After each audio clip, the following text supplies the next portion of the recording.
Hello and welcome to our RTDology video, how and when to perform periodic calibration and verification of temperature sensors, brought to you by Burns Engineering. If you haven't already done so, please subscribe to our YouTube channel. So first off today, I want to just go through some kind of a acronym refresher because we're going to be throwing a few of those around. And then we'll get through the rest of this stuff. What is calibration and verification and kind of the who, what, where, when, why, and how you go about doing it.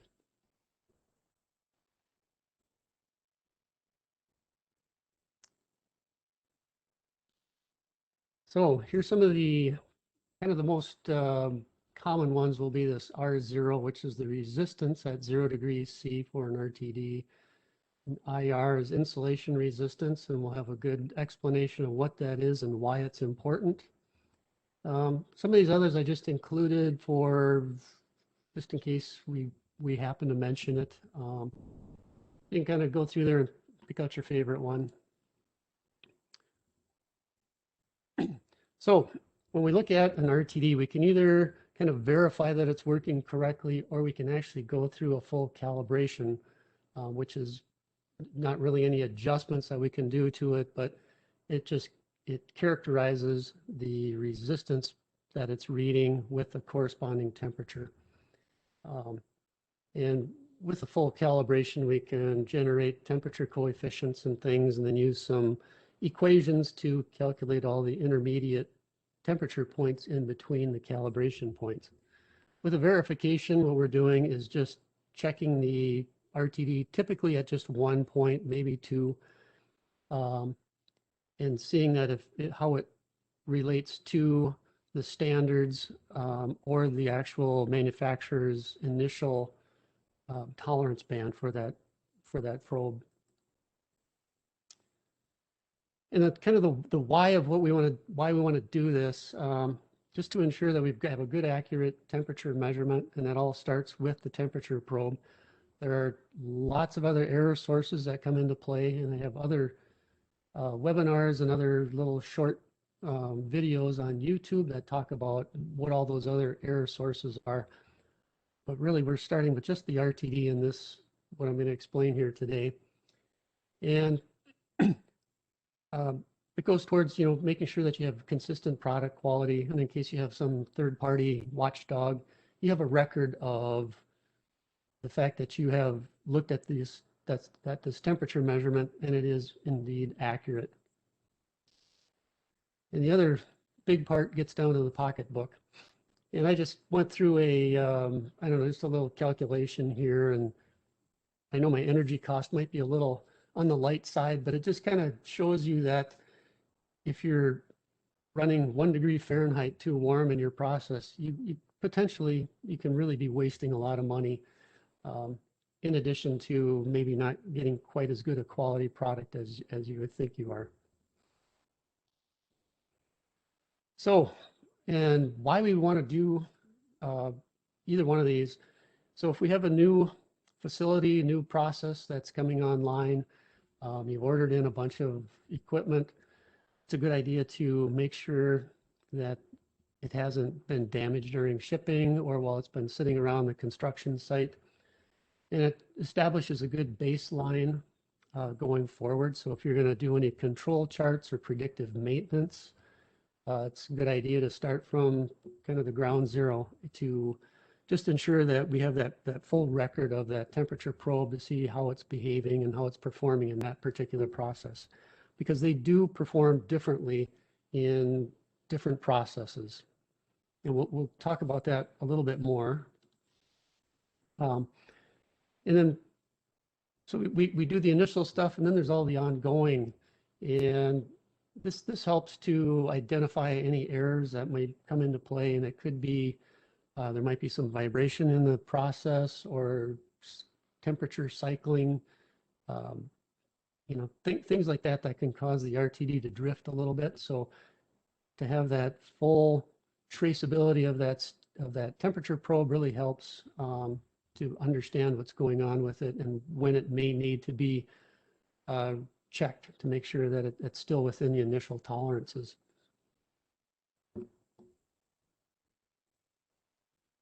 And then frequency, this is a question that I get a lot, and it's all about um, looking at the particular process and trying to make a decision after gathering lots of information about the temperature probe and how it behaves with vibration and shock and temperature cycling.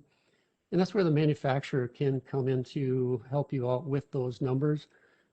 If it's you know, a good legitimate manufacturer, they're going to have details of, you know, a vibration limit and what that does to the measurement accuracy of that temperature probe, with temperature cycling and probably half a dozen other kind of important performance parameters for RTDs. I do have some customers that will do a calibration or just a verification before and after they do a batch of product. And it's really, it's kind of because of the value of the product. They want to make sure that the temperature probe was reading correctly when they started and that it was still reading correctly when they finished. And that way they can verify that their product went through the right temperature ranges and cycles to actually produce a good quality product. So you know, I mentioned vibration and shock. Uh, they do cause RTDs to drift, and they typically will drift up in temperature. And if you're operating at a high temperature all the time, the temperature probe can drift a little more rapidly than it might at lower temperatures. And the other thing that's going to dictate frequency really has little to do with the, you know, the accuracy of the probe. It has to do with there may be corrosion building up on it, or maybe it has eroded away, or you may have product buildup on that probe, which is going to insulate it from the fluid that you're trying to measure, and you're going to get a bad temperature reading. You know, so those are other things to look at when you're doing either a verification or a calibration of the temperature probe. I had one customer that was making granules for shingles for housing, and they blow this stuff, or they pump it through a pipeline system, and it goes past a thermal well that has a thermocouple in it, and those granules had eroded that thermal well, and they noticed that the temperature measurement was getting a little erratic once in a while. They weren't really sure what was going on. You know, they looked at you know, electrical interference and things. They finally pulled the well out and found that about half of it was gone, and it had just completely eroded away. And the only thing that was keeping the thermocouple going was that those granules were causing the two thermocouple conductors to maintain contact most of the time.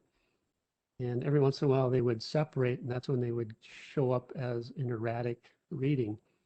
So anyway, they did a little predictive maintenance test on that, and we did some special things to the thermal well to minimize the erosion, and that solved their problem, you know. So then they know when to change it out. But so those are some kind of outside things that really have nothing to do with calibrating the temperature probe, but they still do affect the temperature measurement.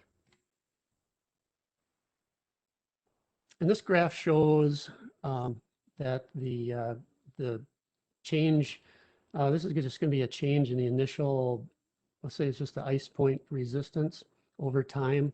So if we go out to 1,000 hours, and if we're only going up to about 300 C, we're down below that 0.05. And I think the actual number we tested to is like 0.03. And as you go up in temperature, this drift rate increases quite dramatically. You know, up here we're at, you know, let's see, yeah, up at the 500 C range, we're at about 3.5 or 0.35 degrees C. That's pretty significant. Temperature cycling, you know, some processes are going to be just steady state, and this really doesn't apply too much. You have to look more at the drift, or at the constant temperature drift rate, but the cycling is going to show it. If we look at the top, the purple line, that's 20 to 500 C, cycling. That gets up over 1/4 of a degree C after about 1,000 hours. So again, you're running at room temperature, maybe up to 100 degrees, really not much of an issue.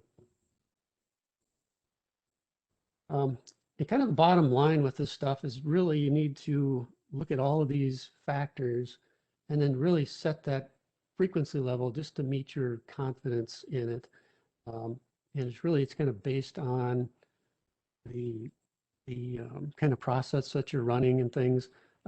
There was one other instance of a power generating facility where they were they had decided to go around and kind of check all of their temperature sensors. And of course, they found one that really hadn't ever been checked since it had been installed, and it was way out of tolerance. And they had depended on that for setting some part of their process. So in that case, they were really doing something that they didn't have to do because they were getting bad information from that temperature probe. And now they've implemented a little more frequent check on that particular temperature point. Some of the things that you can do to keep track of these is you might want to graph like if you're going to just do a verification, you might want to graph the ice point resistance over time. And if you follow through this, and if you can go through, let's say you just picked 6 months as your initial frequency. Well, if you go through 5 of those 6-month cycles and then the probe has not shifted, you can go ahead then and double the interval. And that's all based on statistics and things, and it's you can just keep doing that and just keep doubling that interval. And then I have listed some of the other items there that you can, some of the other guidelines that you can go by. Maybe you had some kind of a, maybe it was a lightning strike on the facility. You may want to go through and check the probes. Some of those can be susceptible to damage from lightning strikes, especially if it's stuff that's outdoors. Transmitters can get damaged pretty easily with lightning if if you have a transmitter in your measurement loop. So that would be something that you want to go and look at and make sure that it didn't cause a problem. So how we go about doing these calibrations and verifications, there's different methods, and we'll look at some other options here. So when we verify, what we're doing is we're just comparing the resistance of the probe to a nominal R versus T table that's defined by these two standards, the IEC 60751 and the ASTM standard 1137. So we usually do this at the ice point. So it'll be done in an ice bath, and we'll show you how to go through and make one of those. Some of these tests are also done in the field with a constant temperature bath. It can either be a metal block type or it could be a small portable liquid bath. And we just go ahead and check at the ice point, make sure it still meets that initial resistance at the ice point. And we'll go into we'll look at how those numbers are defined from the two standards. Now, if we're doing a calibration, this typically involves checking the resistance at several different temperatures. And then we use equations to define the rest of that resistance versus temperature tables and the coefficients. It's a lot more rigorous than just doing a verification. But typically, if the RTD repeats an ice point check, chances are, and the chances are really good, that it's okay throughout the rest of that range that you're using it. There are some very rare instances where that's not the case, but they are very few and far between.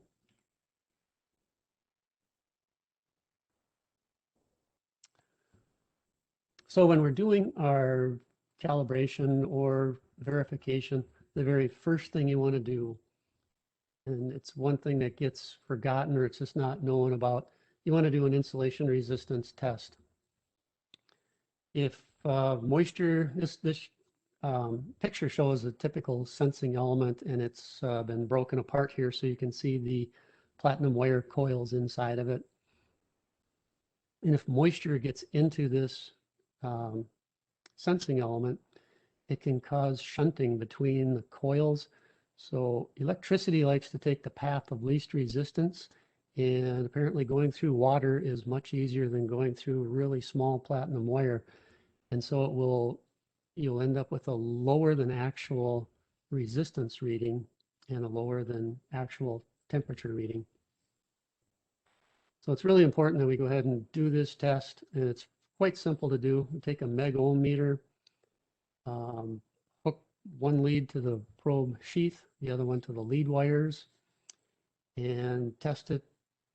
Typically done at 100 volts. I think the standards actually say you can do it at 50 volts, but most manufacturers are going to do 100 volts and 200 meg ohms minimum at room temperature. You'll see a lot of manufacturers will have 100 volts and 500 meg ohms at room temperature. Part of the reason for that is just to ensure that at higher temperatures, you still have enough insulation resistance to get an accurate measurement. So you typically at room temperature, you probably only need like 1 or 2 meg ohms for an industrial style sensor where you're happy with plus or minus a tenth of a degree accuracy, tenth of a degree C accuracy. But the insulation materials degrade as you go up in temperature. So you need to start out with a higher insulation resistance at room temperature. And we can go through a little calculation here, and this shows that if, I'm just going to run through this real quick though. If we have a 100,000 ohm insulation resistance, we end up with about a 0.26 degrees C error, which that's a really low insulation resistance. And, like I said, this is a pretty small error, but it's still there. You may be saying that, well, it really doesn't matter to me if it's, just a little bit off like that. But the other thing that moisture can do inside the probe like that is you may lose some repeatability with the sensor because that moisture is going to move around a little bit. And one time the insulation resistance might measure okay, and at other times it may have moved around and it's going to cause something different. And so you're just going to lack some repeatability in the measurement. The equipment you can use is really quite simple. It doesn't have to be anything fancy. You see this example here, we got duct tape on it. We got a 2x4 holding the sensor up in here. It doesn't have to be real fancy. You can use your little igloo cooler for the packing the ice in it. It just doesn't have to be anything too fancy. So this is just a little closer up look at it, and we're going to show you here how to make a little ice bath here with a little animation, and let's go through this.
So right here, kind of just wanted to jump in here. So here we've measured 99.86 ohms, and that would be a fail unless it's like a class C temperature probe. the standards here would allow, plus or minus 0.12 ohms. And so this is a case where if we did this and you ended up outside of these tolerance bands, there's something wrong with the probe and you should really think about replacing it because there's really no way to fix it typically. These are all pretty well sealed up, and it's an indication that it's just time to just go ahead and replace it.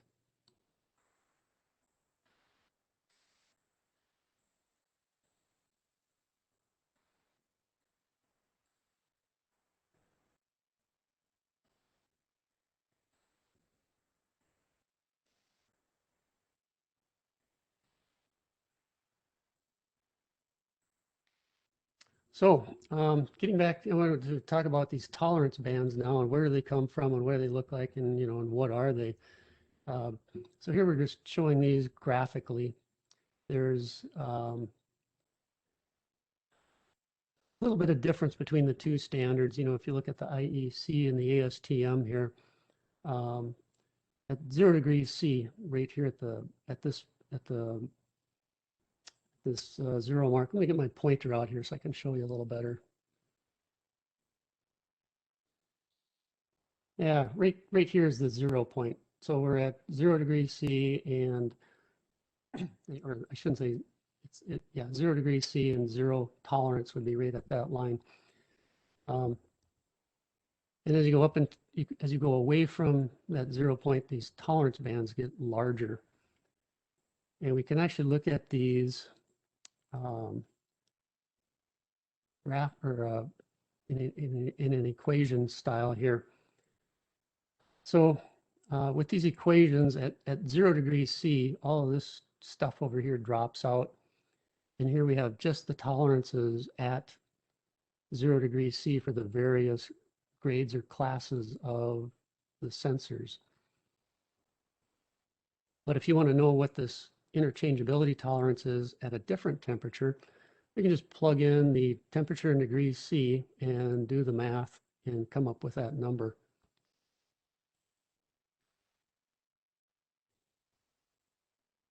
Some of the other methods for doing calibration, we've covered verification at 0 degrees C. Now, for doing a calibration, we can do this in the field, we can do it in a lab. It's typically done by comparison to some type of standard. The ice bath can be one of those points that you use, and you can pick whatever other points seem important. Typically, I know what we do, we'll do 0, 50, 100 degrees C, and maybe 200 degrees C for a probe that's used in maybe a 0 to 150 C range.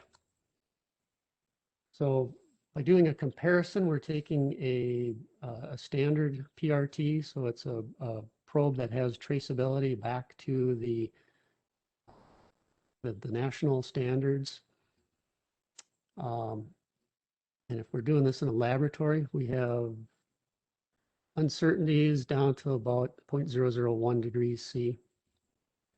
And if you're doing this in the field, that equipment typically isn't quite as accurate because it needs to be more durable, and there's a trade-off between accuracy and durability. So you're going to be down in that maybe 0.05 to half a degree C, depending on what kind of equipment that's being used. In a laboratory, kind of a typical setup here where you've got a temperature bath, which is set at minus 38 C, and a bunch of equipment to gather the data and plug it into a computer system and calculate all the temperature coefficients. And it looks like this one's all set up to do multiple probes at the same time. And this kind of a setup can be quite expensive. I mean, you can probably blow 100,000 on a multi-point laboratory calibration setup pretty easily. Some of the other equipment that's used here is anything from liquid nitrogen to do minus 196 C on up to a liquid bath that may have a liquid salt in it at 500 C. Some of the equipment is very sensitive, and so I have a little humidity temperature monitoring system. And that's something that an accredited lab would have to follow just to be able to prove that their lab was in all the right temperature zone while they were doing all of their calibrations. The bath that's shown in this picture is a silicon oil bath, and you can see a little copper stabilization block down in it that helps to um, take away some of the temperature gradients throughout the bath, and the fluid is stirred all the time also. And the block has little holes in it to put the temperature probes into. Typical hot block here, or probably lots of other names for them, but pretty good temperature range on these. And you can do a comparison calibration here with a temperature standard.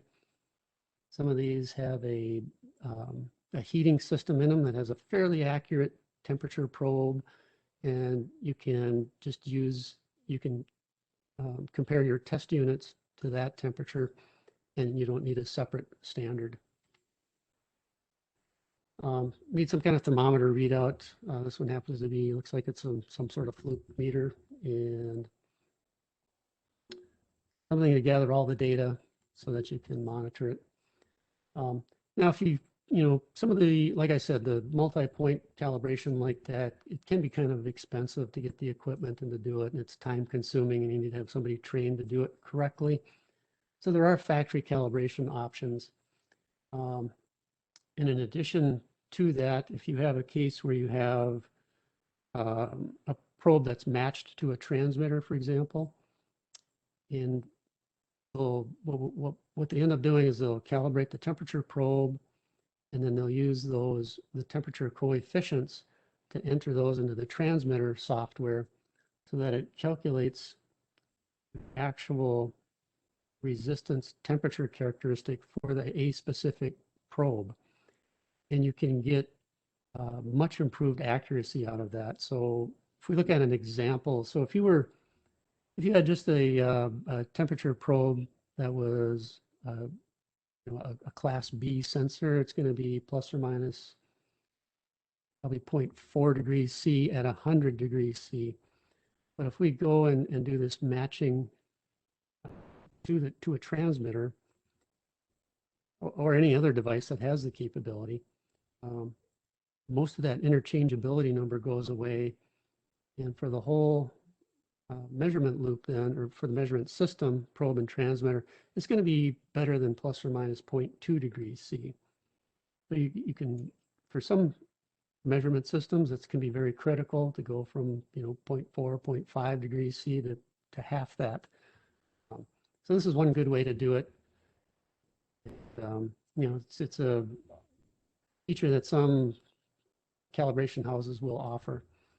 Takes a little bit of equipment to do it, a good accurate decade box to input the known probe resistances into the transmitter, and then an ammeter, good accurate one, and a constant voltage source to power the thing.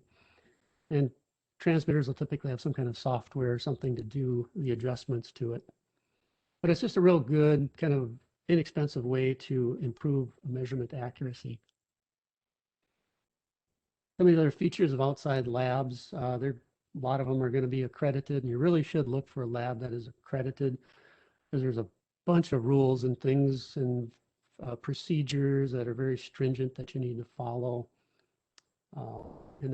They typically can do RTDs, thermocouples, transmitters, and do system calibrations where if you have a meter and maybe a temperature standard that you want to have calibrated and used to do a comparison calibration on your own probes, that can certainly do that. They all keep records of what was done. If you have questions, they're typically there to answer those. So I think with that, we're just going to wrap this up. I've kind of been going on long enough here, I think, but so I think it's just really important that you either do a kind of a periodic calibration or verification on the probes.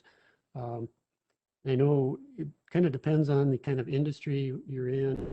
Pharmaceutical industry, it's really critical. um, manufacturing car tires, truck tires. That's also very critical.